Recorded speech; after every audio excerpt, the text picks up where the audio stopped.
Action. एक दिन होइन, 2 दिन होइन, एकचोटि होइन, 2 चोटि होइन, तारन्तार फोन आइरहेछ मलाई। जुन दिनबाट त्यो गोबर गणेश जेलमा गयो त्यो दिनबाट खम्बे पनि गायब छ। कतै खम्बेले त्यो लुकी लुकी मान्छेलाई फोन बोकर्न लगायो हो कि? के रे खम्बेलाई के सोचेछौ तिमीले? मेरो बुढोले चाहे भने ठाउँको ठाउँ अहिले खम्बा गर्न सक्छन्। त्यसरी लुकी लुकी मान्छेलाई फोन गर्नुपर्छ? ए बासीबात होइन भने तिम्रो बुढो कहाँ गयो देखाउ न त। कता कता मलाई त्यो फोन गर्ने स्वर खम्बेको हो कि जस्तो लागिरहेछ। यदि कदम कदाचित खम्बे रहेछ भने राम्रो हुनेवाला छैन। तपाईँले ध्यान दिएर सुन बासीबात। बुहारी यो शरीरले त हाम्रो भजिरहेको दोषमा त थानामा भजितले त्यो गोबरधनलाई थप्पड दिएर जे सजाय दिन्छ दिनु भनेको होइन हो त। अनि सोनाले के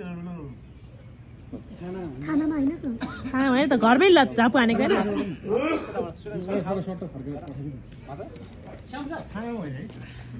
यहीँबाट हो नि। प्रहरीलाई चाहिँ एक थप्पड लगाएर प्रहरीले जिम्मा लगाएर पठाएन, त्यति मात्रै भने हुन्छ।